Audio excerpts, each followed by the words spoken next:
Good afternoon. Hope everyone is well. I haven't done one of these for a little while, and I thought, stuff it. I've got nothing much on this afternoon. Well, not until 4:00. For those of you that are regular channel subscribers, visitors, whatever, we've got a match preview for the Fulham game. We've got that at 4:00, Duke and I. But I've been sort of doing a few little bits and pieces, and I just fancy doing one of these, really. So if you guys have joined me, welcome. I'll do my little bit of housekeeping as I always do. I really should keep to the script. Please don't forget to like, comment on, and share the stream to your social media platforms. Subscribe to our YouTube channel and hit the bell icon for alerts on new content. As always, guys, we thank you very much indeed for your support in this matter. And speaking of support, why don't you consider giving Iron Supporting Food Bank a support? Forged from Iron is proud to support Iron Supporting Food Banks. They are a group of West Ham United fans and friends inspired by the work of other football fan food banks around the country. They collect food and cash donations from Newham Food Bank in Beckton, who supply 7 distribution centres in the borough, 7 days a week, and hand out several hundred 3-day emergency food packs every month to families in need. They are also working with other groups to improve conditions for vulnerable adults and children in the Newham community. They are supported in their efforts by West Ham United Football Club, the WHU Foundation, LS185, London Legacy Development Corporation, Newham Council, the Met Police, Spire London East Hospital, Expedient Security, and a large number of West Ham and football fans. You can help by making a donation to their Just Giving page. You will find the link to this in the description section of the video details in this stream. Thank you for your support. Come on, you Irons. It's a vaguely familiar voice to me, but I just can't quite place it. Okay, so I'm going to just turn my attention to the comments section, just see who's in the live chat. So we got Budgies in the building. Hope you're well. Hammerette is in, as well as Mr. Luke Legend. This was obviously pre me hitting the start broadcast. Steve's in as well. There's just a couple of back and forths between the guys that are in there in the live chat. Larry's rocked up from Lexington, Kentucky. Hope you are well. And who else have we got? Someone told me if I upset my wife and go and buy a new Hammer shirt, she'd be mad, but at least I'll have a new Hammer shirt. I've heard that somewhere before, Steve. I can't think where. Hope you're all well. Kent's in the building. Hope you're well. Tommy, I got to send you a little something later on. But all secret squirrel stuff, but he probably knows what it is. Just a little bit of insider information. Okay, right. 2 things I really want to do. As I say, I've got the next just under 2 hours to sort of do a few little bits and pieces for. The first thing, you've seen it in the title. This is episode of Talk West Ham. We're going to have a little general chit chat about goings on at the club, but I will stay away from anything that pertains to the game tomorrow. That we're going to reserve for our match preview, if you don't mind. So if you want to talk about the Anderlecht game that's just gone, if you want to talk about the Anderlecht game that's upcoming, if you want to talk about any news that's out there in the public domain relating to West Ham, fine. Knock yourself out. We'll bat it back and forth, but we'll as I say, if we can stay away from Fulham tomorrow, because obviously we'll take care of that in our match preview. So you'll have to come back at 4:00 for anything like that. The other thing that I've put in the title is we're going to do a little quiz. I do these from time to time. I haven't done one for a little while, and I thought to myself, do you know what? I fancy doing a little quiz. You know, it's like your sort of pub quizzes. I love a little bit of a pub quiz. So I'm going to try and share this with you guys. Now, just for you 14 that are watching, you are going to need 2 devices for this. You're going to need one device to watch the stream, and then you're going to need another device on which to submit your answers. So whether you use a smart TV and your mobile phone, I would use a mobile phone to submit the answers, or a tablet. PC. Watch this on your smartphone, or watch it on your smart telly, on your laptop, on your home PC, whatever. But you are going to really need two devices for this to work. If you're not familiar with this, I'm going to share this with you guys now. Those of you that are familiar with the quizzes that Russ Budden runs on West Ham Network will be fully aware of this. This is a little thing called Kahoot. I'll just go full screen with this just to give you guys a better view of what's going on. So that is the Kahoot screen. As you can see there, it says very clearly at the top, you can join with www.kahoot.it or with the Kahoot app. Now, you need to input the game pin 4157817. Now, it tells me, rightly or wrongly, that it's basically 10 players. The first 10 that get in win. But I remember doing one a little while ago where it said, it was a maximum of 10, and we had more than 10 that jumped in. So I don't know, but there's 15 of you watching now. Well, 13 now as I look. Two of you have buggered off to the toilet or gone to the pub, or you've got a better offer. That's fine. I completely understand. But if any of you fancy a little bit of a quiz, Luke Legend's obviously jumped in, so he's up for the challenge. He's been joined by WHU66. So let's get a few of us in. We're going to have a little bit of fun with this. There's no prize. It's purely for shits and giggles. Nothing more, nothing less. Basically, what this quiz is going to relate to, it's obviously a West Ham quiz. You're not going to come to a West Ham fan YouTube channel and have a quiz about Arsenal or Tottenham or Accrington Stanley. It's obviously a West Ham quiz, but it's a little bit different. This is a quiz about people that we've had on our Q&As. You've obviously, if those of you that have seen the Q&As, if you haven't, go back, have a look on the Q&As in the playlists. We've got Stuart Slater, we've got Tony Carr, we've got David Cross, we've got Tom Mcallister, we've got Ray Stewart. There's a couple of others that hopefully will be coming up in due course. But this quiz, there's 20 questions that relate to the guys that we have interviewed on the Q&As. So it will relate to those 5 individuals. Now, a lot of the questions will be questions that are quite routine. How many appearances did such and such make? How many, which team did such and such go to when he left? A lot of them are fairly generic, but there are some questions that you will be asked in this quiz that are probably in the category of not a lot of people know that, and were things that they mentioned whilst they were on the stream. So if you were watching, then you've got half a chance. If you weren't, then you're probably going to sort of like sit there and go, oh dear, I'm not going to know the answer to that question. But fear not, these are all multiple choice questions. You'll have a choice, A, B, C, or D. So worst ways, you've got a 25% chance of getting it right. So, just sort of have a guess. Now, they've got 20 seconds per question to answer, get to put an answer in. And basically, as soon as everybody's put their answers in, the points are tallied up. Now, you get points for getting the question correct, obviously, but you'll also get more points if you get the question right quicker. So if I got it right and you got it right, but I got it right quicker than you, I'm going to get more points. Simple as that. So we've got 4 of you in so far. So we've got WHU66, Wally, Ben F, and Luke Legend that are up for the challenge. So I'm going to carry on rambling just for a little bit longer because I want to get some more people coming in. I mean, look, there's 13 of you watching this live.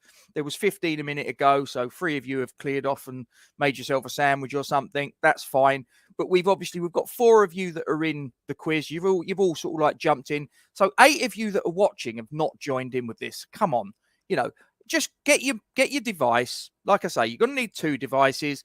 So get your 2 devices. I would suggest having your phone to answer the questions on, and obviously your other device, be it a PC, a laptop, tablet device, smart TV, whatever, that you can watch this stream and see the questions coming up and react to them accordingly. I'm just going to really quickly have a little look and see who is in the chat. No, go away. Luke, you provocative little sod. European capitals. No. Luke, you do have a chance. As I say, you got four. You got to be multiple choice. So it's good fun. Excuse me, I've got a bit of a cough. It's not COVID, so none of you are going to come down with any germs or anything like that. Computer viruses. I'm all right, mate. I am good. Happy says she can't join in. She's only got a phone. Going to be driving shortly and listening in.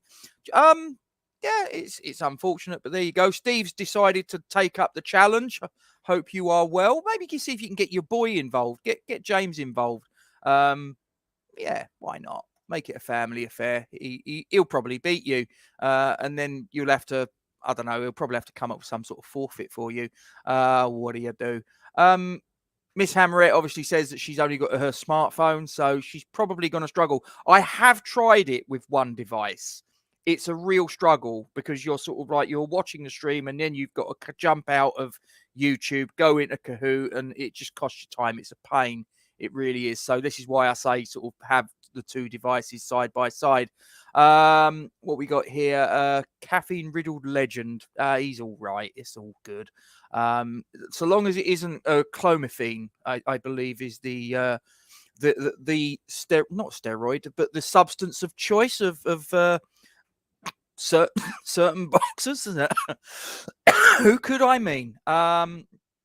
Anyway, yeah, see if you can get YouTube on your telly, Miss Hammerette. See what you can do. Who else we got? Does a lot of driving. Yeah, she does, but I'm staying well out of that one. Tommy, I notice you're conspicuous by your absence in the little selection of 5 individuals that we've got there, mate. Come on, get stuck in. Come on, don't let me down. He's having his dreadlocks sorted. Oh my goodness, terrible. He should have had this all prepped ahead of time, Steve. That's very, very poor. That's very, very poor. You let him know I'm disappointed in him. Right. Okay. So we've been going for 13 minutes. There's 13 of you watching. Some of you, it seems, are not up to the challenge of, joining. It's a bit of fun, guys. Come on. What's the worst that can happen? Get yourself stuck in. I'm going to give it another just under 2 minutes. When the clock hits 15 minutes on there. Hold on. You missed how to get in on the quiz. Well, it's not too late, Tommy. As I say, you're going to need 2 devices, but if you on one device, if you're on your sort of like your laptop, go on to, as it says there, I'll just go full screen with it just for you, mate. Right. Okay. So, as it says there at the top, join with www.kahoot.it or with the Kahoot app. So if you don't have the Kahoot app, Tommy, go to www.kahoot.it. Once you've gone there, put in the game pin 4157817. And then that will enter you into this particular quiz. And as I say, it's just a little bit of fun. It's nothing too serious. It relates, as I say, you've got 20 questions, which you have 20 seconds each in which to answer them. They're all multiple choice, so you've got a 25% chance of getting them right. So just if you get one that you completely don't know the answer, then just hit and hope. 20 seconds per. You get more points for getting them right. Ian, you're working. Oh, mate, no, that's horrible. Well, I hope the day goes quickly for you. Miss Hammerette says she's got another device. Right, get stuck in, girl. Come on, I expect to see you in there presently. Same with you, Tommy. No excuses now. I'm sure you've got 2 devices that you can use. You can use your phone to input the answers. You can use your other device, your laptop, to see the stream and see the questions as they are put up. So come on, you two. I said I'd shut it off at 15, but it's gone past that. But I'm gonna keep going for you as well, Miss Hammerette. Come on, get yourself stuck in. Tommy, come on, don't let me down, mate. Come on. Luke says he's got just opened 2 tabs on Chrome. Listen, I've tried that and I thought it didn't quite work for me. It was a little bit, but listen, if you want to do that, as Luke says, if you want to open 2 separate tabs, please do. We've lost someone. No, Wally's back. Happy Raver says that he's just searching for Kahoot. Come on, mate, get stuck in. I want, like I say, I want as many people involved in this as possible, just for a little bit of a giggle, and then, like I say, we'll get in with with a little bit of fun and games, talking about things to do with the club. Happy Raver is my other half's YouTube account. Mate, I couldn't care less. You know, it could be Happy Raver, it could be Sad Raver. I don't mind. Kent says, I'm going to struggle with this, Miss Tom Mac 1. Oh, no. The code as it says at the top of the screen there, it's 4157817. 4157817 is the code, the game pin that you need to input Happy Raver. So we're just going to wait for...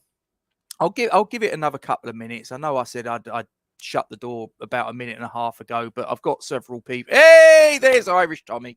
Right, okay. So what about Miss Hammerette? So Miss Hammerette's the one that I'm waiting for. Oh, right. Oh, okay. So Happy Raver is Miss Hammerette. So I'm waiting for someone to pop up that is either got the username of Happy Raver or Miss Hammerette. And then at that point, I think I'm going to shut the door, because there's a few of you there that are probably sitting there going, come on. We've been here. We want to crack on with this. So get yourself a move on there, Miss Hammerette. We want to get you in, and then, hey, there she is. Right. Okay. So guys, I am now going to hit the start button. Good luck. Start your engines. So first question, relating to the guests that we've had on our quick Q&As, is coming up now. So, in what year did Tony Carr MBE join West Ham United as a youth coach? Was it 71, 72, 73 or 74? So, red is 71, 72 is blue, orange is orange or yellow, I don't know if it's, is 73, and green is 74. Get your answer in. The answer was 1973 is the year that Tony Carr joined as a youth coach. He was there as a player before, but the question's quite specific. What year did he join the club as a youth coach? 1973. It was got right by 3 of you. So, what's the scores of that? Here we go. So Luke Legend is in the lead, 719 points. Then we've got Ben F on 709. Miss Hammerette is in the bronze medal position with 686. But there's still 19 questions left. There's still lots to play for. So don't give up, guys. So question number 2. Against which team did Stewart Slater make his first start against for West Ham? Was it Southampton, Coventry City, Derby County, or Charlton Athletic? Against which team did Stewart Slater make his first start against for West Ham? Not his debut, his first start. It was Southampton. He made his debut. He came on as a sub for Ray Stewart in a match against Derby County. So anyone that would have gone for Derby County might have thought that was the question. No, it wasn't. But none of you fell for it. But 2 of you got it correct. It was Southampton was his first start for West Ham United. So what have we got? Well, Luke Legend has retained gold medal position despite the fact he didn't get that question correct. Same with Ben F. He still got the silver medal. He didn't get that one right. Miss Hammerette has got bronze still sewn up.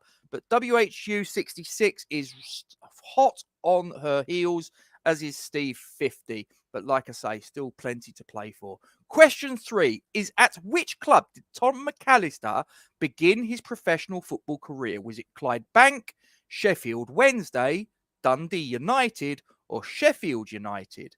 Clydebank, Wednesday, Dundee United, Sheffield United. If you don't know, just have a guess. There we go. The answer was, ladies and gentlemen, it was Sheffield United. Tom Mcallister started his career south of Hadrian's Wall. None of you got that right. Wow. So obviously that means that nothing has changed in the pecking order. So question 4 of 20. Which club did Tony Carr MBE join when he left West Ham as a player? Fulham, Barnet, Brentford, Leyton Orient. Which club did Tony Carr MBE join when he left West Ham as a player? So before he became a coach, whilst he was still playing, where did he go? He went to Barnet, ladies and gentlemen. He went to Barnet. There you go. Underhill back in the day. 2 of you got it correct. So what has that done to the scores? Look at this. There's a bit of a change around here. WHU66 has got 1389. Wally has come flying through 974, and Luke Legend has gone from gold medal position, dropping down to the bronze medal position, 719. Wow, how quickly it can change. According to David Cross, what were all of the starting 11 of West Ham's FA Cup final? Were they all over 6 foot tall? Were they all from England? Had they all played at some stage in the North American Soccer League, or were they all right-footed? Over 6 foot tall, from England, played in the NASL, or right-footed? And the answer is they were all right-footed. Yes, even Frank Lampard, who played at left-back, he was actually right-footed, ladies and gentlemen. What has that done? Well, WHU66 is in 2,072 points. He is streaking away, or she. I've got a funny feeling. I'm not looking at the comments. I bet that's Kent. I'll lay money that that's Kent. Anyway, Miss Hammerette is on 1424. Steve 50 is in bronze medal position now with 1278. Wally and Luke Legend occupy 4th and 5th, respectively. Still, lots can change.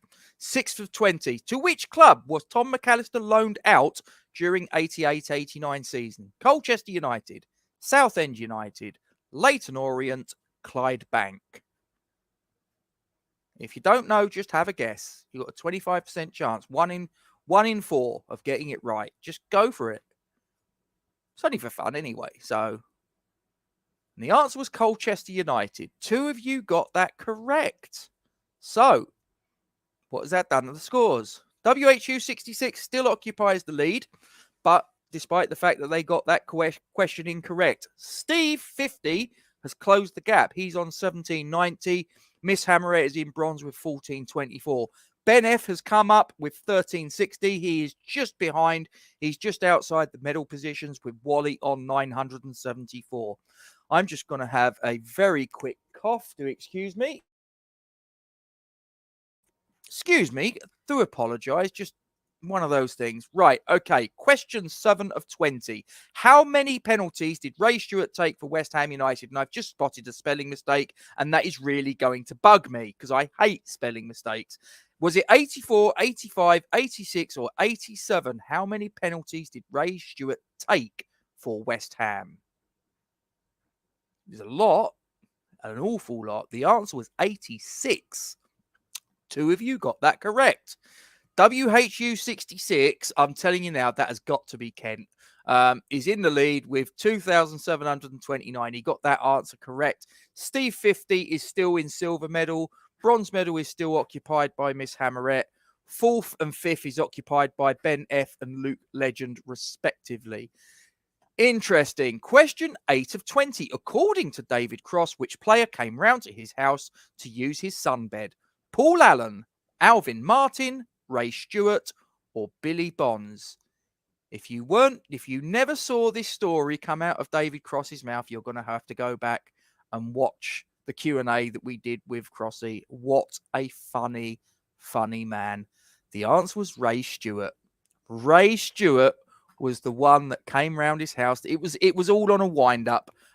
Basically, he got him using the sunbed at about 15, 20 seconds, whatever it was per side. And he was sort of like saying, oh, yeah, you're getting a good tan. And the one that remembered it was Steve 50. He remembered that story. WHU66 is still in the lead, but Steve has closed the gap. Miss Hammerette, Ben F, and Luke Legend occupy 3rd, 4th, and 5th, respectively. Question 9 of 20. What was Stuart Slater's nickname amongst his West Ham teammates? So not with the fans. What did his teammates call him? Slider, Chopper, Rocket, Norm. Slider, Chopper, Rocket, Norm. What did his mates call him? The answer was Chopper.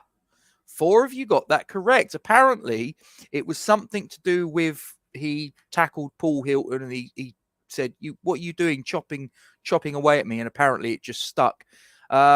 So what has that done to the scores? Well, WHU66 is still in gold medal position. Steve 50 silver, Miss Hammerette bronze, Wally, however, has come through and he's just outside the medal placings with Ben F in 5th. We are now at the halfway stage. David Cross scored a hat-trick in a European match. How many other players have achieved this feat for West Ham? 0, 1, 2, or 3?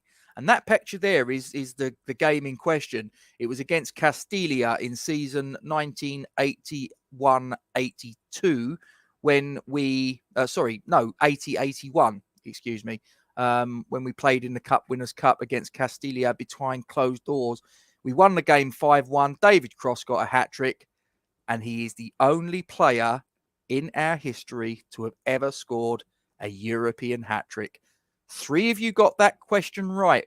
What has that done to the scores? Oh, Steve 50 has snuck into the lead. He is on 3,800 points. WHU 66 has dropped down to silver medal. Wally is in bronze. Miss Hammerette and Luke Legend occupy 4th and 5th, respectively. Question number 11 of 20. How many full international caps for Scotland did Ray Stewart win? 5, 10, 15, or 20? How many full international caps did Ray Stewart win for Scotland? 5, 10, 15, or 20? It was 10, which for a player that was at the club for such a long period of time and great service, one of the FA Cup winners in 80, one of the boys of 86, just seems awfully a lacking amount of caps for him. But 3 of you got that right. And Steve 50 is now on a highest answer streak of 4, and he is still occupying the lead by, well, some distance, it has to be said, from WHU 66. Steve's got 4,526. WHU 66 is on 3,483. Wally is in 3rd with 2,906, with Miss Hammerette and Luke Legend 4th and 5th, respectively. Now, what did Stuart Slater do as part of his pre-match routine or superstition? Did he put his right boot on before his left? Did he listen to Kylie Minogue on his Walkman? Did he do keepy-uppies and volleys? Or did he have a cup of Earl Grey? What did he do? Did he listen to I Should Be So Lucky? Yeah, there you go. He did keepy-uppies and volleys. He went down to the gym and got a ball. He did keepy-uppies, 500 left and right, and then did volleys against the wall. 3 of you got that correct. None of you thought he'd listen to Kylie Minogue on his Walkman. Interesting. Steve got that. He got that absolutely spot on. He's extended his lead. WHU 66 has dropped from 2nd to 3rd, which has allowed Wally to nip in a silver medal position, with Miss Hammerette and Luke Legend still occupying 4th and 5th, respectively. We are now on question 13 of 20. What other sport did Tony Carr, MBE, enjoy in his younger days? Cricket, golf, rugby union, or tennis? Cricket, golf, rugby union, or tennis. Again, if you watch the Q&A with him, he does mention this. In his younger days, it was tennis. It was tennis, not cricket. No. Golf he got to in his later years, but he's had to step away from that for reasons that he goes into in the Q&A. But the sport he enjoyed in his younger years was tennis. One of you got that correct. And that one was Wally, which means he's closed the gap to Steve.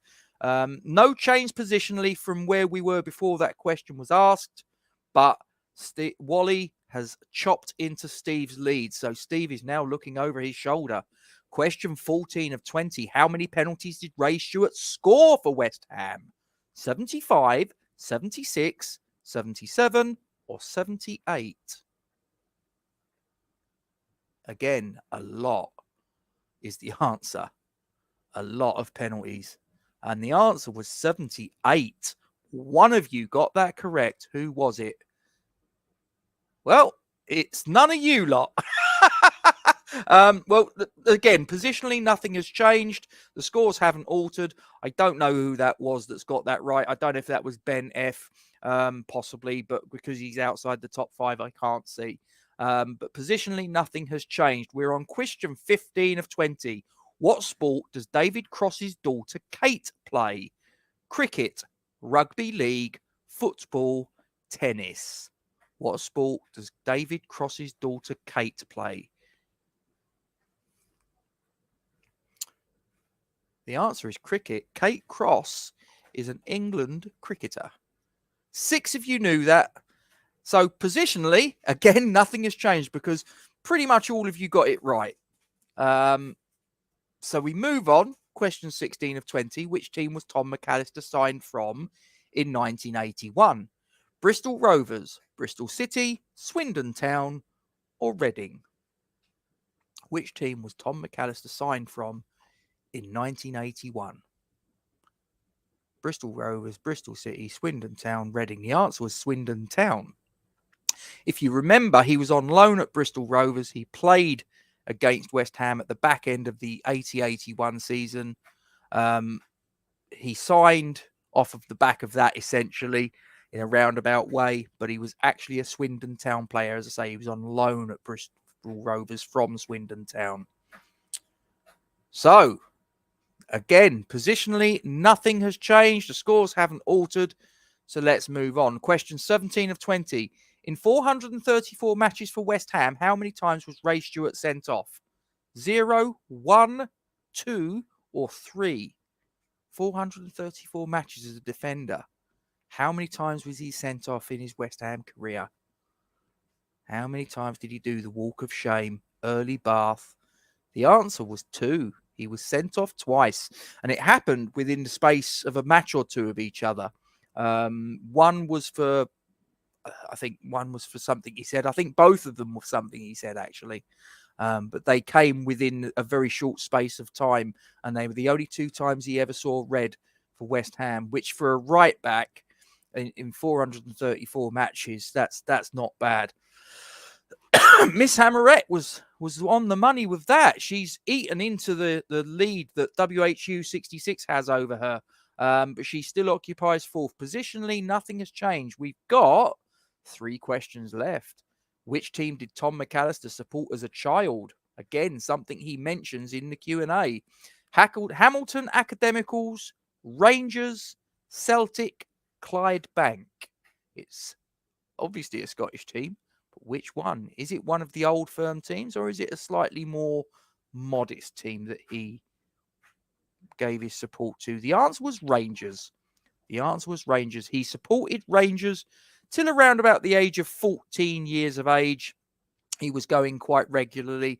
From that point on, he says that he doesn't support them now, hasn't supported them basically since then. And he says that if there's a team that he does support, it's us. It's West Ham United. What has that done to the scores? Well, Wally has now gone into the lead. Now, he's been paying attention on the Q&As quite clearly, because he has now gone into the lead with 2 questions left, with a total of 6,817. Steve has dropped down just as when we're approaching the finishing line into silver medal position, but he can retake the lead. No doubt about it. WHU66 is in bronze medal with Miss Hammerette and Luke Legend both lurking just over the shoulder. Second last question. Between retiring as a player and getting a full-time post at West Ham, what was Tony Carr MBE's occupation? Was he an insurance salesman, a pub landlord, a London taxi driver, or was he a school teacher? Insurance salesman, pub landlord, London taxi driver, or school teacher, between him retiring as a player and getting a full-time post at West Ham? The answer was he was a school teacher. He was a PE instructor, to be exact, but he worked in a school teaching PE to his students. Therefore, he's a school teacher. 3 of you got that right. Wally is still in the lead. Wow. Look at this, Wally. That is impressive, mate. 7,794. Steve is in second with WHU66 occupying third. Miss Hammerette and Luke Legend 4th and 5th, respectively. We are now at the last question. This is it, ladies and gentlemen. This is going to decide who finishes where. Fingers at the ready. Age 16. Who was Ray Stewart marking when he made his professional debut? There he is in his Dundee United kit. Was he marking Bobby Lennox, Jimmy Johnstone, John O'Hare, or Kenny Dalglish? Who was he marking? Imagine being asked at 16 years of age to mark one of those 4. Any one of those 4. The answer was Kenny Dalglish. He was playing in midfield. On his debut, he played in midfield. He didn't make his debut as a right back, and he was marking King Kenny, Sir Kenneth Dalglish. Now, 4 of you got that right. So, which 4 of you got that right? Let's have a look. So, here's the podium. In third place with 4,633 is Miss Hammerette. Steve is in silver medal. And in gold medal, it is Wally. Now, not bad. Look at that. But again, look at this. Now, this is what I say to people. It's not necessarily just about how many questions you get right. Because look there, Steve actually got more questions right than Wally did. But clearly, the points that Wally got for the 8 questions that he got right was cumulatively enough to pip Steve to the gold medal position. I commend you, Wally. That is really good going, mate. Seriously. Steve, commiserations on the silver medal, but I know you'll probably be quite chuffed with that. And Miss Hammerette, just at the last knocking, she's managed to pull it out of the bag and get the bronze medal. And considering that you were struggling to get into the equation before we set this thing running, you've had a really good go there. It has to be said. But hands up who enjoyed it. Hands up who had fun. Did you have fun? Did you have fun? I hope you did. I had a bit of a laugh. It was good fun. I'm pleased that I did that. I'm pleased that I put that together. A couple of spelling mistakes and grammatical errors that I've seen as I've put it up, which does my head in. I just hate that sort of stuff. But I'm pleased that I've done this. So okay, so that's the first part of this particular broadcast that we've got out of the way. Which is the quiz. And congratulations again to Wally, who's just there. He's flexing his muscles. I'm just looking here. I've not been looking at the live chat, so I don't know who got right or wrong anything. Only got 4 questions right. You're going to have to go back and watch the Q&As, mate. You're going to have to brush up. So, Wally, my absolute pleasure, and congratulations on your gold medal. So you guys in the live chat, I'm going to let you drive the conversation. As I say, stay away from the Fulham game. Stay away from anything to do with Fulham. Welcome back. We'll deal with that in our match preview, which will come at 4 o'clock thereabouts as things are scheduled. Let's talk about things to do with West Ham away from Fulham. What do you want to talk about? I'll tell you what I'll do. I'll set the ball rolling. I've got the One Football app here in front of me. First story that comes, I'm going to refresh it. And the first story I'm going to talk about is the first story at the top. I'll tell you what I'll do. I'll share this with you guys. Here it is. Right. So you can give me your opinions on this. Good, bad, or indifferent. So this is a story about Nikola Vlasic, as it turns out. He's there. He's giving it to crossed hammers, but he's now on loan at Torino in Serie A. He's doing quite well. He's played 8 matches. He's got 3 goals. I believe he's got a couple of assists as well thrown into the bargain. And it looks like he's doing well, and good luck to the guy. He's obviously someone that came in, big reputation, and he'd had time in the Premier League with Everton. It hadn't quite worked out for him. He'd gone away, gone to Moscow, plied his trade there for a couple of years, and obviously came in. Various different figures about what we've paid for him. You know, I've heard figures of sort of like 17 million. I've heard 30 million. I've heard 33 million. I've heard 27 million, and everything in between. We've obviously brought him in. It's not worked out for whatever reason. Personally, I do have a suspicion about, is it the player? Is it the manager? You guys might have a thought on that. But it looks like he's going to be heading out of the exit door. It's not really gone well for him at West Ham. But as I say, it looks like at Torino, it's gone quite well. It says here that Torino have an option to buy him for just 13 million quid. I mean, that's brilliant, isn't it? I mean, if we've spent 27 million quid on the geezer, and in the space of a year, 18 months, we're going to move him on for what? 14 million pound loss. I mean, that is typical West Ham. I mean, how many times have we done that? I mean, it's Sebastian Haller, it's Felipe Anderson. all over again. It's just typical West Ham. We don't seem to be able to buy a player, especially a player that comes in for big money, and be able to keep them and sell them on as a profit. It just never seems to happen. It's ridiculous.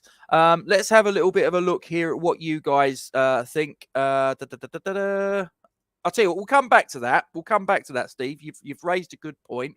I'm going to star that, and we will come back to that. Let's have a look. Tommy, Moyes doesn't fancy him, so yes, he'll be sold. I expect Torino to trigger their option to buy in January. Yeah, I feel sorry for the guy. I don't think he was given enough of a chance. There will be some people that will say he was given chances and he didn't do enough to grab that, and that may well be true. But there are some players that are very much, Tom, because there are some players that a manager has to put their arm around to get the best out of them, and there's some players that need a boot up the arse. I suspect that Nikola Vlasic is the arm around the shoulder type that he needs to the manager to get the best out of him. A bit like Saeed Benrahma, who obviously has been referenced by Steve, and we'll come back to that in a moment, Steve. But just focusing on Nikola Vlasic for a moment, I just think I think that he needs a manager that's going to give him confidence. I think he needs a manager that's going to give him a good run in the team. And I just think David Moyes is not built that way. He's not a touchy-feely type manager. He's very, very old school. I just think that he's not a good fit for Nikola Vlasic, and Nikola Vlasic probably isn't a good fit for him. It's a marriage of inconvenience, if you will. I feel sorry for the player, but at the same time, I look at the club losing, by the looks of things, 14 million quid on the geezer. And it's just like, why do we keep doing this? Why do we keep bringing in players on big money and then farming them off and losing money on it? It's poor. It's poor business. Steve says he'll be gone. Agree with Tommy. Yeah, I think you're probably right. The 27 mil was including add-ons. Yes, it was. How much of that we're obligated to pay his previous club, I don't know, because I don't know what the add-ons were. Were they sort of like if he plays X amount of games? Were they if we win the Premier League? I have absolutely no idea. Do you know what? We probably, if we had enough money, if we was ever in a situation where we could have brought him in, yeah, I think that we would have probably found a way to balls it up. But then again, having said that, looking on the bright side, Scamacca, I mean, he's come in and I've been thoroughly impressed with him.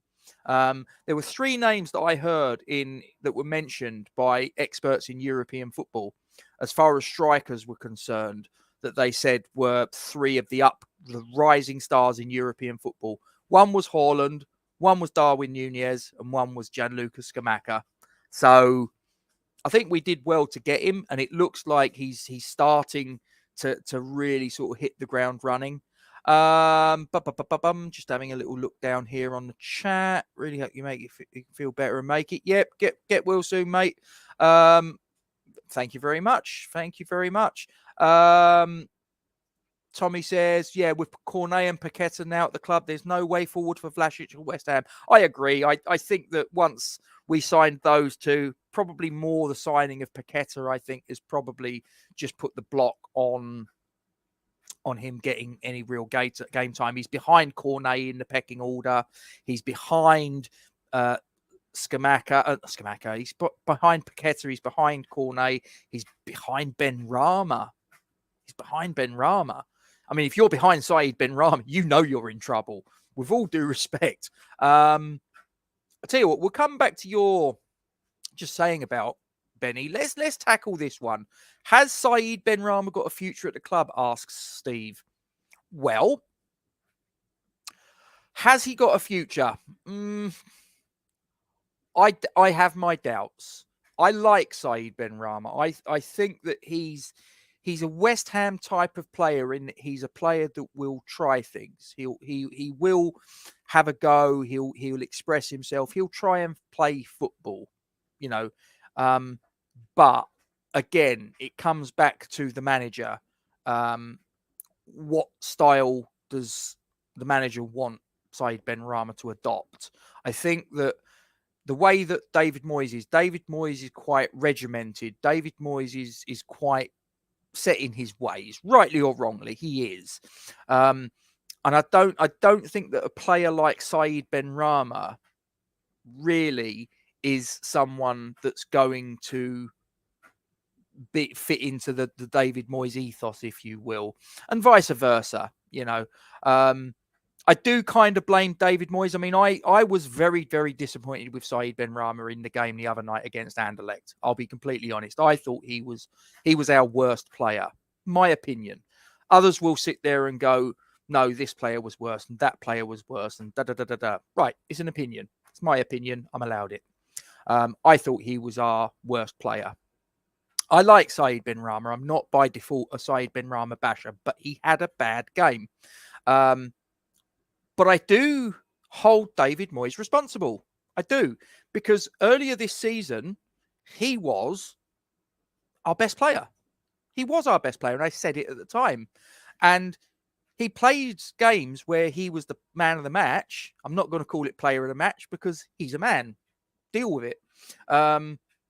He got man of the match performances, and his reward was stick him on the bench. Well, you're not really going to build the guy's confidence. You're not going to make the guy feel good about himself. All you're doing is you're knocking his confidence. And it happened a couple of times. And now I'm looking at Saeed Benrahma and going, this isn't the same player that we had at the start of the season. This isn't the player that was getting shots on target with conviction. This is a guy that's snatching at shots. He's overthinking it. It's not flowing. And it's because he's doubting himself. And he's doubting himself because when he was playing well, he's still getting subbed by the manager. I do feel sorry for him. And I think that for Saeed Benrahma to get the best out of his career, regrettably, I think he probably will have to move on. In my opinion, he probably doesn't have a future at the club. And it's probably more to do with the manager than it is Saeed Benrahma. But Saeed Benrahma was that type of player when he walked through the door from Brentford. I do look at it and think, really, was he a David Moyes signing? Or was it that he was actually a signing that David Sullivan was pushing for? And because he didn't get Eze, who went to Palace, David Moyes, who was his number one target at the time, that he's kind of looked at Benrahma and gone, if I have to, yeah, fine, whatever. He's not really my number one choice, but if I have to, I have to. So, yeah, I don't think he's got a future at the club personally, not long term. I think the best he's probably got is until the end of this season. It may even be that he departs in the January transfer window. Whether that's on loan or permanently, I don't know, but I wouldn't be shocked if he moved on in January.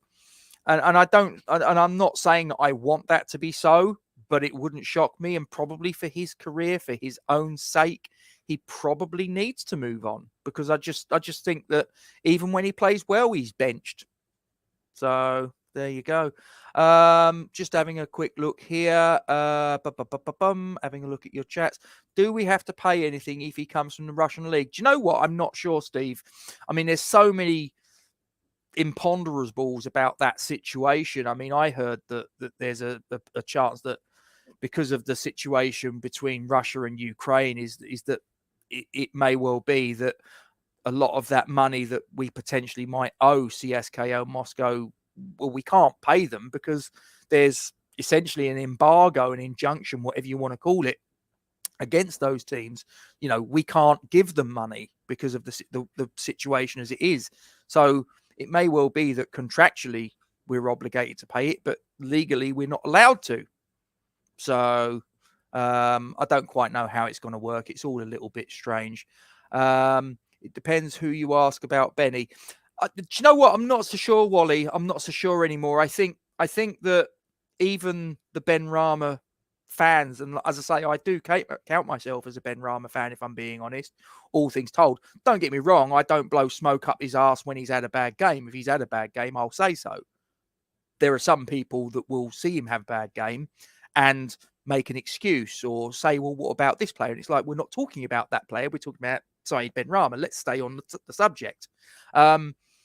But I think that even a lot of the Saeed Benrahma fans, if you said to them, do you think that for Saeed Benrahma to get the best out of his career, that he has to move on?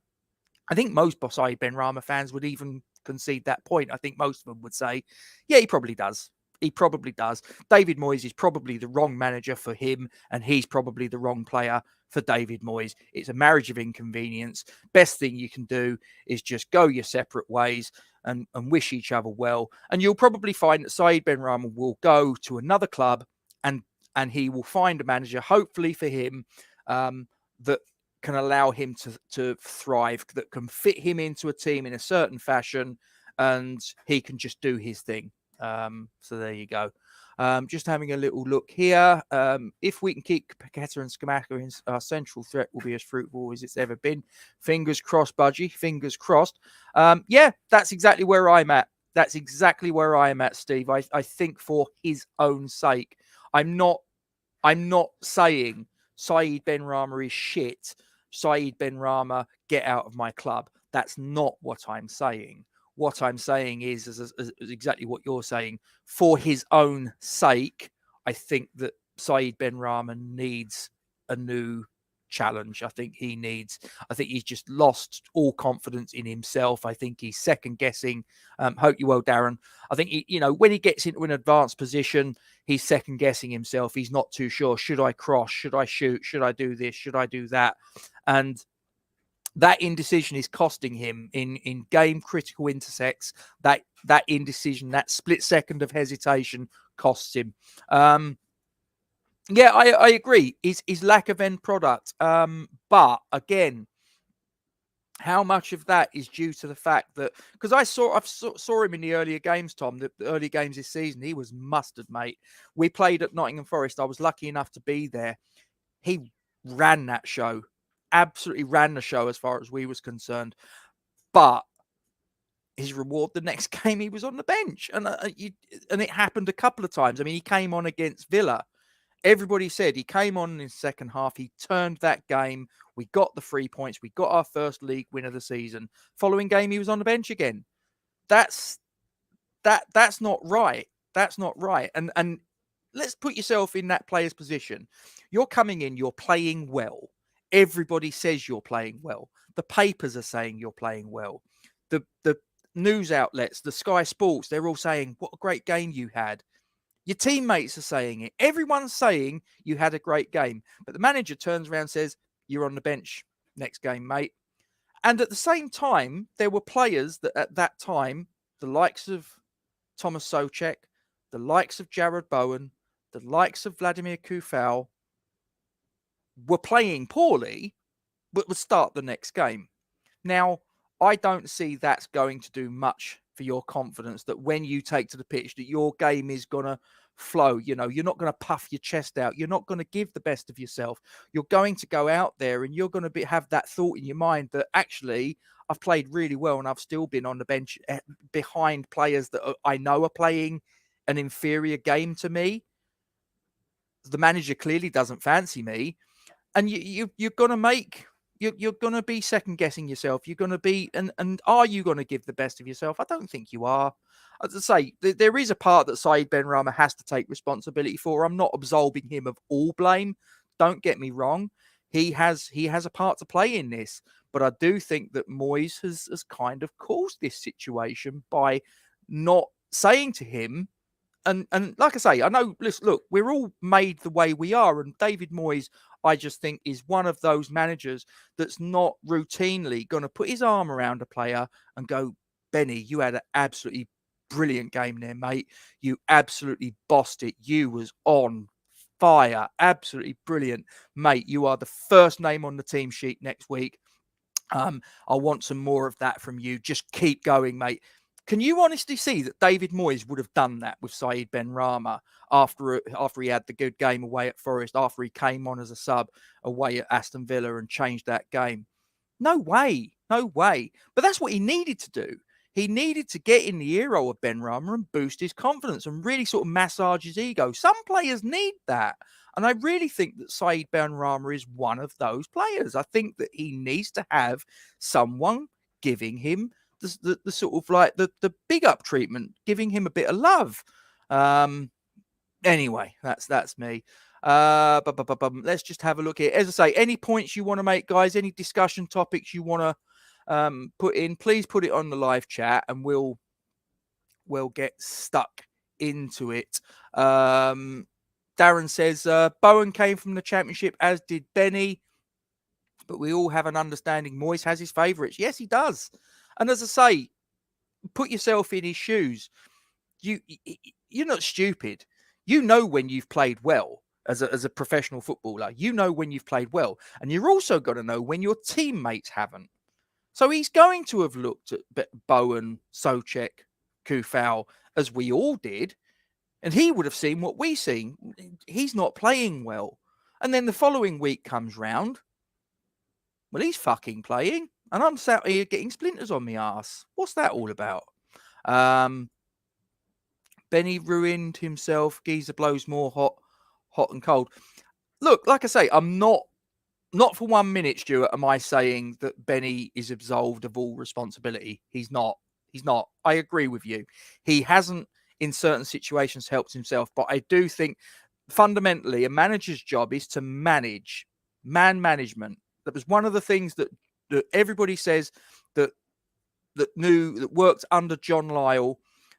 Said that he was not just a great tactician, but a great man manager, knew what made his players tick, knew what got the best out of them. And what got the best out of one player wasn't necessarily what got the best out of the next player. And you've got to kind of find a way that works for each individual to get the best out of the collective. And John Lyall was an absolute master of it.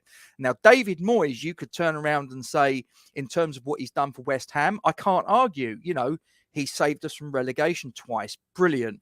He's got us a 6th place. Brilliant. Got us a European semi-final. Fantastic. Got us a 7th place. Nice one. Got us another European competition, which it looks like we're pretty close to getting into the last 16. Do you know what? Tick, tick, tick, tick, tick. Fantastic. Brilliant. You've done great for us. But that is one thing where I do think he falls short, is his man management skills.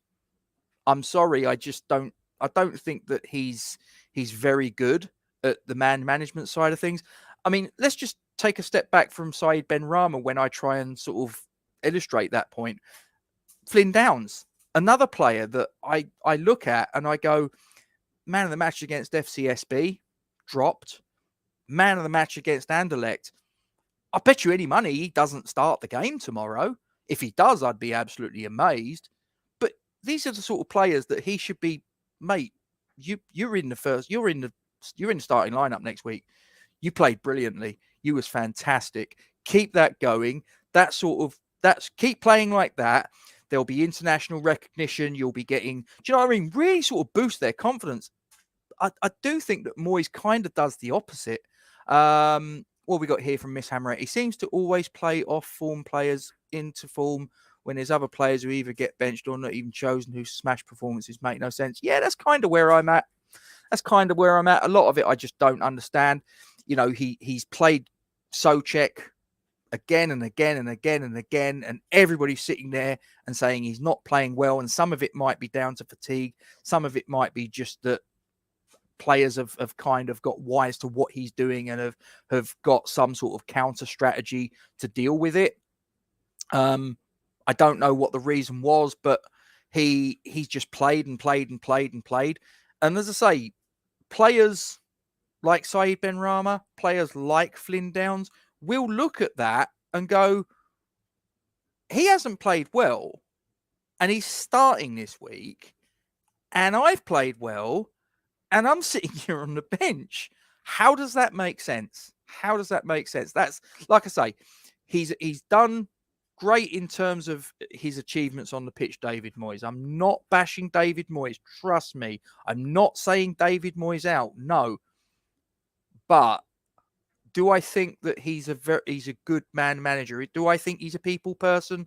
No, I don't. I think he's a very old school manager. I just think he's very much a stick rather than carrot in terms of his motivational technique. I think he's very much sort of like especially with players that I think that he's not too keen on. Maybe sort of like he looks at them and thinks, you know, you're not quite my cup of Tetley sort of thing. I think other players like Jared Bowen, players like Thomas Souček, he gives a little bit more leeway to, possibly for whatever reason, because possibly he looks at them and says, you know, you're sort of like your work rate is always quite high, even when you're sort of like your quality and your sort of like actual output is poor, but your work rate is always high. So I'm going to give you the benefit of the doubt. Whereas other players, maybe he looks at, and as I say, I'll use Ben Rama as the example here,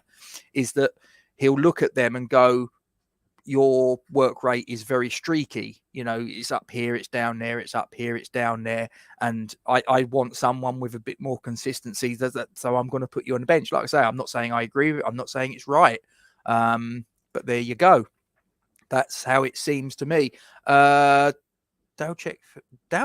who's that? I wonder if actually obviously West Ham boy start. Yeah, if you're on about Downs or Fliniesta, I saw someone term him as yesterday, and I thought that was brilliant. Fliniesta. I thought the boy was magnificent. Like I say, I thought he was brilliant against FCSB. I thought he was brilliant against Anderlecht. I hope he starts tomorrow. I know I said we're not going to talk about, that's probably as close as I'm going to get about talking about tomorrow, is to say that Flynn Downs, I hope, starts tomorrow on the back of the performance he got against Anderlecht. But if you're going to ask me, do I think he will? No. No, I think he's going to be on the bench. I think we probably, all of us here, know what the starting lineup's probably going to be tomorrow, and I bet you any money will be right, and it'll be that Flynn Downs is on the bench. Those players have proven themselves to Moyes. Well, you say that, Steve, and that's fine, but I just think that if you're a player and I'll say it again. If you're a player, you've played well, you've played well, everybody said you've played well, and then there's someone that hasn't played well and everybody can see they haven't played well that's playing the next game ahead of you, how are you going to feel as a pro footballer? What would that do to your confidence? Not an awful lot, I would say. Not an awful lot.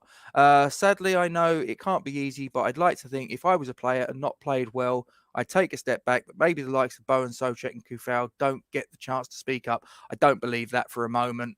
I'll tell you now, if you're the captain of your country, as Thomas Souček is, I would imagine if he's got something to say, he will say it. Kufal as well.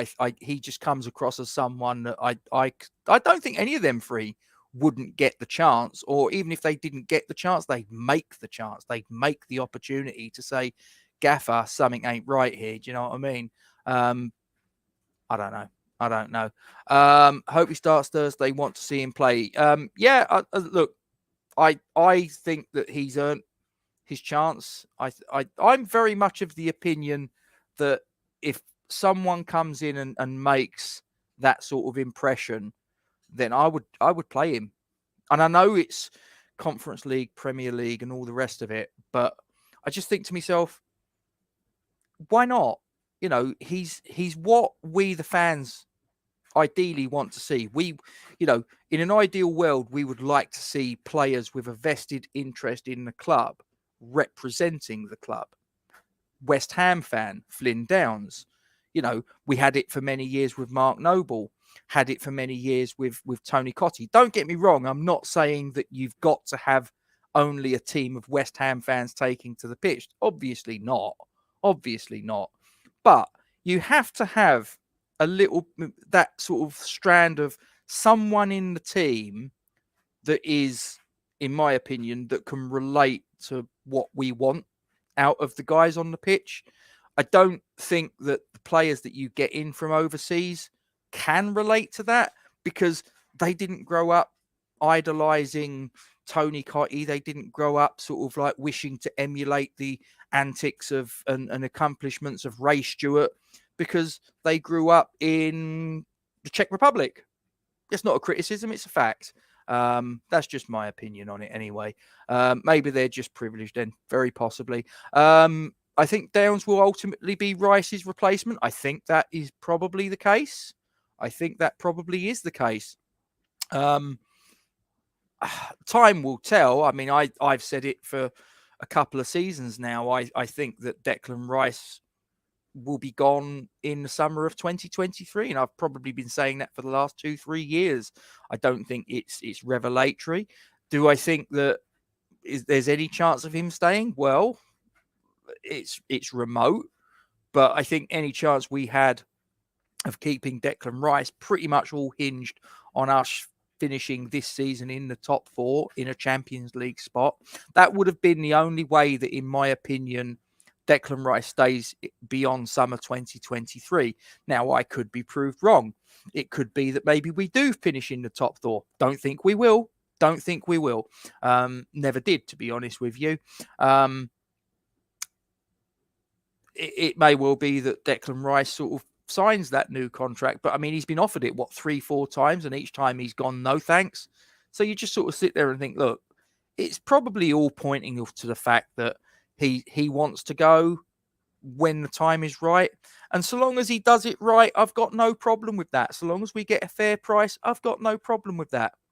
I was at an event last night, and Alvin Martin was hosting it, and he turned around and he made a sort of comment about another player that left in slightly acrimonious circumstances. Let's just leave it like that. You can probably fill in the gaps. Alvin Martin was there at the time. But he turned around and said, as and when Declan Rice leaves, Declan Rice will do it in the right way. And I'm sure he will. And I've got no problem with that. If we got full market value for a player of that quality, which is probably going to be 120 million thereabouts, I would suggest, then I've got no issue. So long as the manager, whoever the manager is, if it's David Moyes or AN other, is given a decent quantity of that to be able to do certain bits of surgery to the squad that would need to happen. Can Flynn Down step up in the future to become the club captain, though?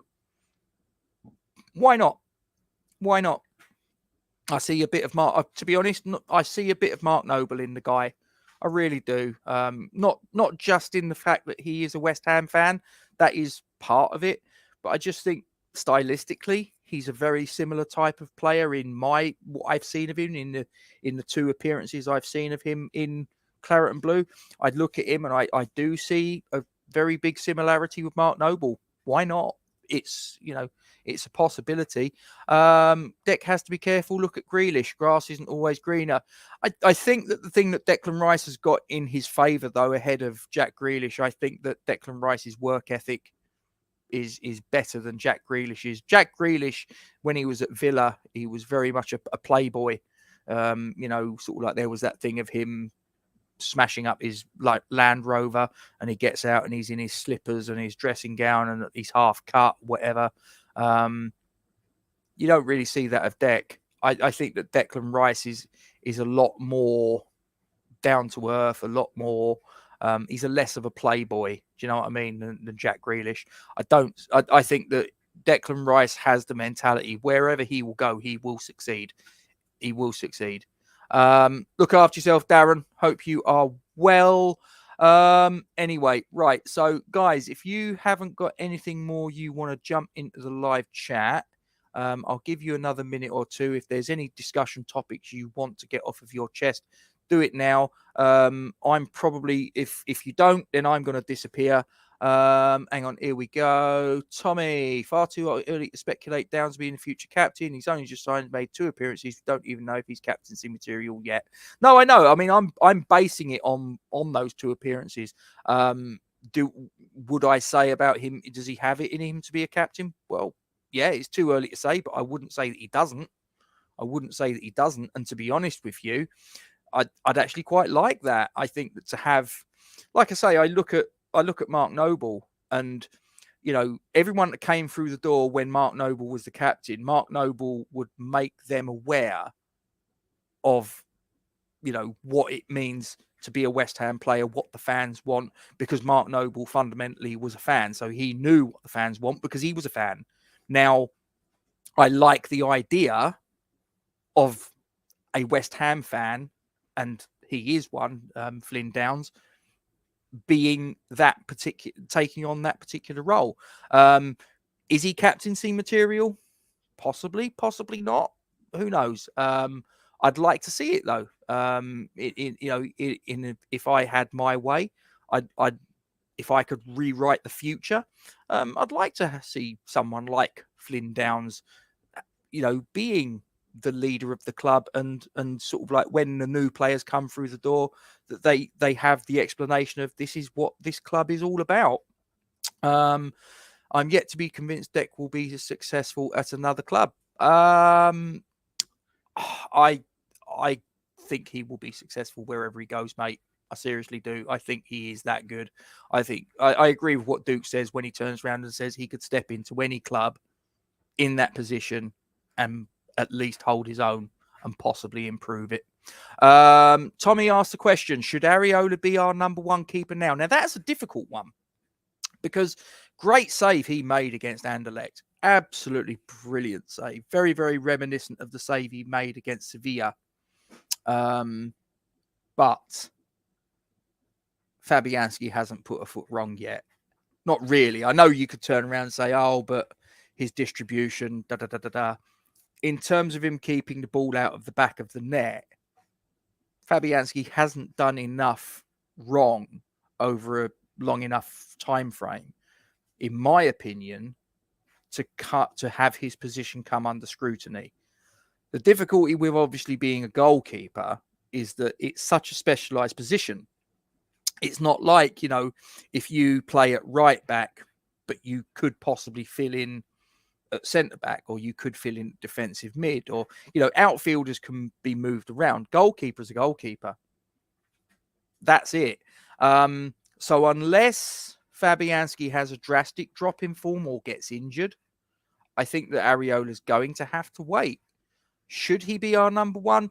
To be honest, in terms of their respective abilities, all the things that it takes to be a goalkeeper, if you sort of, like you said, okay, well, Fab's better at this, but Areola's better at that, and and you mapped it all out, I don't think that there is a massive difference between the two. I think there's just as many things that Fab is superior to Areola as is the case in reverse. The one thing that obviously Areola, well, a couple of things that Areola has in favour is the fact that Areola's got a longer contract. I think he is the heir apparent. So if he's not going to be the number one during the course of this season, I think it's inevitable that he will be the number one next season. I think it's inevitable. But David Moyes obviously holds a lot of faith in Fabianski. Fabianski's not let David Moyes or the club down thus far. So I think it would be quite harsh to turn around to Fab and say, you're being chucked on the bench. I mean, I've just turned around and said about Saeed Benrahma, he's played well, but he's benched. Well, I don't really see, I'm going to advocate now that Fabianski playing well, benched. I can't do that. That's just my opinion. I mean, Steve agrees with you, Tommy, and that's absolutely fine. But I think right now, no. I think it would need Fab to drop in form or get an injury that puts him out of the team, which I don't wish on him, for that to come to pass. You're very welcome, Miss Hammerette. That is not a problem. Brentford being VAR'd? Oh, dear. Does the prospect of becoming the new Noble Bear too heavy at this early stage of his career? I hope he can cope with the expectancy. It depends on the player's mentality, doesn't it? If he's got a strong mentality, if having that tag attributed to him is something that makes him puff his chest up and think, yeah, I'll have some of that. That's great. I'll try and live up to that. Then fine. If he's maybe not that mentality, I mean, there's been many players down the year that have been tagged the new such and such. There was one that was referenced in the Q&A we did with Tony Carr. Paul Stewart put in a question, didn't he? Because Alan Dickens was labelled the new Trevor Brooking. And Tony believed that was a tag that, instead of it being a source of inspiration to Alan Dickens, it actually weighed him down. It depends on the mentality of the player. So there you go. Look after yourself, Steve. Hope you are well. Irish Tommy asks, if we sign one player in January, which position would you upgrade? Left back. I still see that as a problem area. I do. I mean, we've got Cresswell. Johnson can play there. And we've got Emerson that can play left back. I think you could. I mean, look, we could turn around and say, what about Longello? Longello, I don't think he has got a future at this club all the time that David Moyes is a manager, because he's not been given a look in at any point, rightly or wrongly. So I think take Longello to one side, rightly or wrongly. He hasn't got a future here. Ben Johnson, I like at left back. I actually thought that, I know people turn around and say but he's not a left back, he's a right back. I actually think his better games at West Ham have come at left back, and I'll use the example of the Lyon game away. He played at left back that night. I thought he was excellent. But Cresswell's not getting any younger. And I don't really see that Emerson is a left back. I really don't. Put it this way, he's very good going forward. I don't think he's so good defensively, in my opinion. So I would probably go for a left back.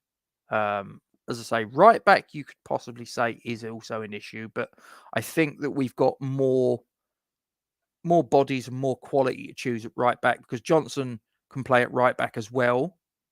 You've got Tilo Kehrer, you've got obviously Kufau, and you've got Harrison Ashby. Now, if to be honest with you, I would put Harrison Ashby in there now as the number 2, if you will. I would have Kehrer as the first choice right back, but as and when Kehrer shifted across to centre back, I think I would then put Ashby in personally.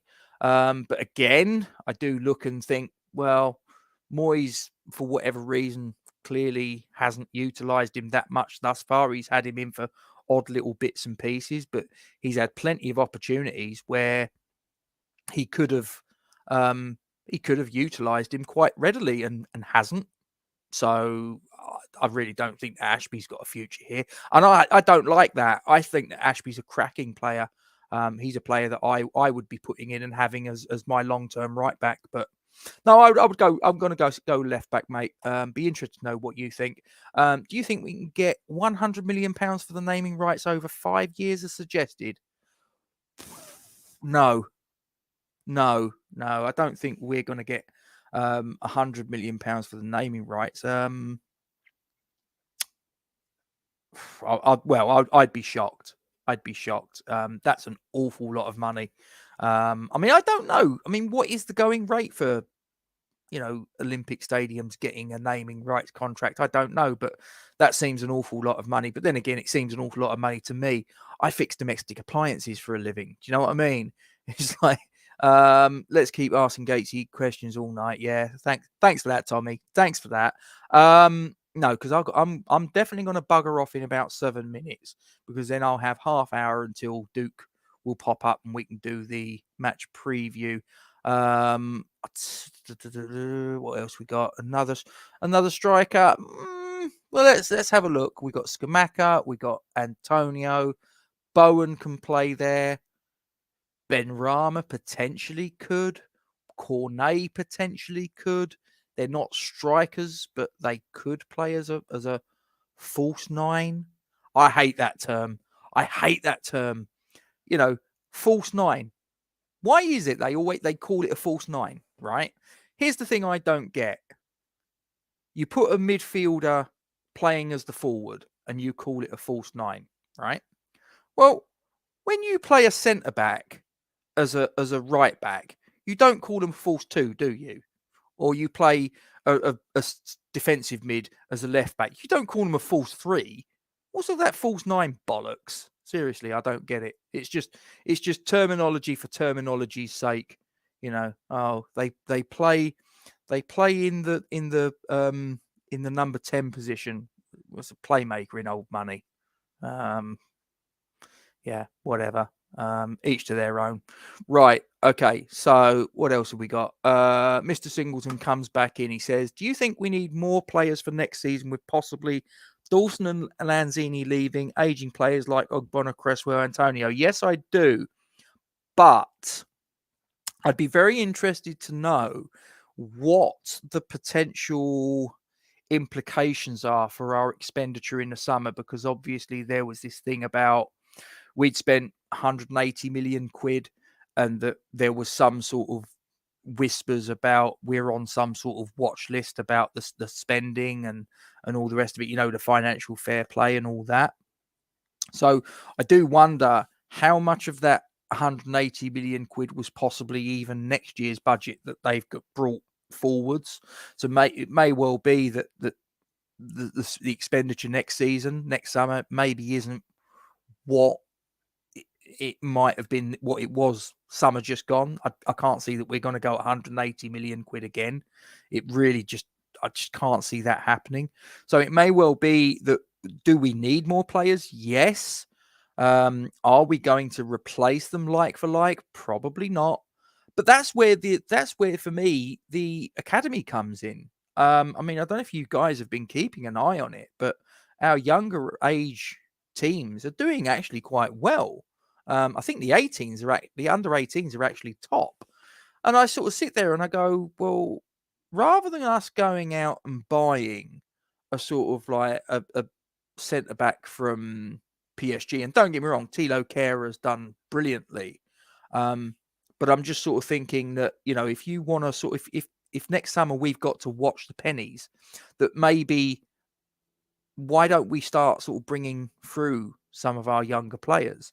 And I know people are going to turn around and say, oh, it's a big risk, it's Premier League football, blah, blah, blah. But again, I'll just wind you back to the Q&A that we did with Tony Carr, and he used the point about Glenn Johnson.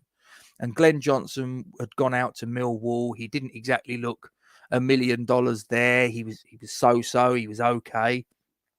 But West Ham were struggling at the time. There was a defensive crisis. We didn't have a right back for love nor money. And Glenn Roeder, the late Glenn Roeder, turned around to Tony Carr and asked him for his opinion on Glenn Johnson.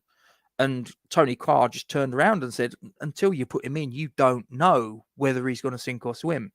And he put him in and he swam. And he had a fantastic career. Had that set of circumstances not come about, you don't know what would have happened in Glenn Johnson's career. He wouldn't have got that opportunity if we'd have been doing better in the league. He wouldn't have got that opportunity if there hadn't have been the injury crisis. He wouldn't have got that opportunity if Glenn Roeder hadn't have asked that question of Tony Carr, and he wouldn't have got the opportunity if Tony Carr hadn't have offered that response. It's funny how sort of like you get these circumstances that all come together, and off of the back of that, Glenn Johnson was then put in as a right back in a struggling team. Did brilliantly. We got relegated. He was sold to Chelsea for £6 million. He went on to play for Chelsea. He went on to play for Liverpool. He had a career for England, got many, many caps, and is a fantastically thought of product of our academy and had a fantastic career. But had all that not happened, who knows? He might have been let go. He might have been the Jeremy Ngakia of his day, in that, he didn't really stick around. He moved on. His career sort of like, you just sort of go, where he didn't really do much, did he? So anyway, right. I am going to start wrapping it up there, ladies and gentlemen. But before I disappear, I am going to bring your attention to this. Forged from Iron is proud to support Iron Supporting Food Banks. They are a group of West Ham United fans and friends inspired by the work of other football fan food banks around the country. They collect food and cash donations from Newham Food Bank in Beckton, who supply 7 distribution centres in the borough, 7 days a week, and hand out several hundred 3-day emergency food packs every month to families in need. They are also working with other groups to improve conditions for vulnerable adults and children in the Newham community. They are supported in their efforts by West Ham United Football Club, the WHU Foundation, LS185, London Legacy Development Corporation, Newham Council, the Met Police, Spire London East Hospital, Expedient Security, and a large number of West Ham and football fans. You can help by making a donation to their Just Giving page. You will find the link to this in the description section of the video details in this stream. Thank you for your support. Come on, you Irons. And before you disappear, there is one other thing I want to share with you. As I say, I was at an event last night at the Rusk Club in Romford. It was an event that was centred around the FA Youth Cup winning team that West Ham put out in 1975. Now, from that team, a lot of them never made it at West Ham. A lot of them went on and had careers at other clubs. Some of them dropped out of the game completely. But it was quite interesting getting a lot of them together for a little bit of a sort of story to tell, many stories to tell in actual fact. There was a number of players that came out of that team, if you don't know, that actually did have careers at West Ham, principally Alvin Martin. Alan Kirbishley, who also went on to manage West Ham later in his time.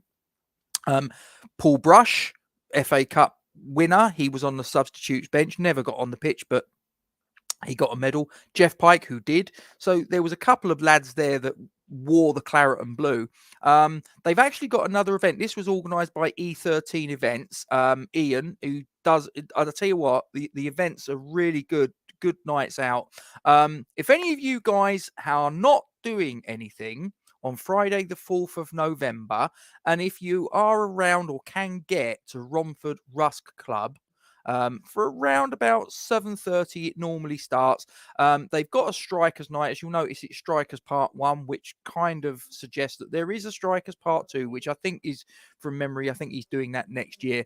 But as you can see there's Marlon Harewood, there's Tony Cotty, David Cross, friend of the channel, Trevor Morley and Brian Deere. As you can see there, his phone number, if you want a ticket, which you can get for 20 quid per person, you can either call or text Ian, and his phone number is there, 07958 472 847. And just so that we're not leaving him out, I'm also going to give Len Herbert's lot a shout at Mandeville Promotions. As you can see there, they actually have an event at where is it, at Dagenham and Redbridge with Frank McAvenny, but that's all sold out now. So if you haven't got tickets for that event, which is, I think, Friday next week, if I remember correctly, you're not going to get a ticket for it now, so you've missed the boat. But this one here takes place on Friday, the 2nd of December. Now, I'm actually going to this. This is actually my Christmas present to myself. I will be going to the Hilton Hotel at Tower Bridge on Friday, the 2nd of December. It's the Premier Bound 92-93 squad. It's their 30th anniversary celebration. It's you got Ludo McCloskey, Clive Allen, Tony Gale, Trevor Morley, Tim Breaker, Martin Allen, Kenny Brown Jr., George Paris, David Speedy, Steve Jones, Julian Dix, Matty Holmes, and Kevin Keane. So if you are looking at that and thinking, actually, that sounds something I'd be quite interested in, then you can go to that website right there, which is Mandeville Promotions Ticket Tailor. So as you can see there, https://www.tickettailor.com/events/Mandeville Promotions Limited. Jump on there, you can get yourself a ticket. It's just from memory, if I remember rightly, it's 99 quid, which sounds like a lot of money, but as you might be able to see at the bottom there, it does say it includes a free course a la carte meal. And don't forget, this is at the Hilton Hotel, ladies and gentlemen, at Tower Bridge. 99 quid. When you think about the surroundings, when you think about, you know, it's a 3-course a la carte meal that you'll be having. It's not sort of like Big Mac and chips that you're golloping down. It's proper food, great surroundings, and you've got all those star names coming up to Christmas. You know, why not do what I've done? Treat yourself. I might see you there. So why not, you know? So anyway, guys, I am going to love you and leave you. Don't forget, please, to like, share, subscribe, all of that good things. Hit the bell, all of that stuff. You know, it makes sense. You know, we love you all lots, and we thank you very much indeed for your support. I'm going to bugger off because we've got our match preview in around about 26 minutes. So hope to see you then. This has been another episode of Talk West Ham. I thank you very much for joining in with the subjects that we've batted back and forth, and also for getting involved in the quiz. I hope you enjoyed it. Stay safe, guys, and we'll see you on the other side. Only one thing left to say, really, and that is, come on, you Irons.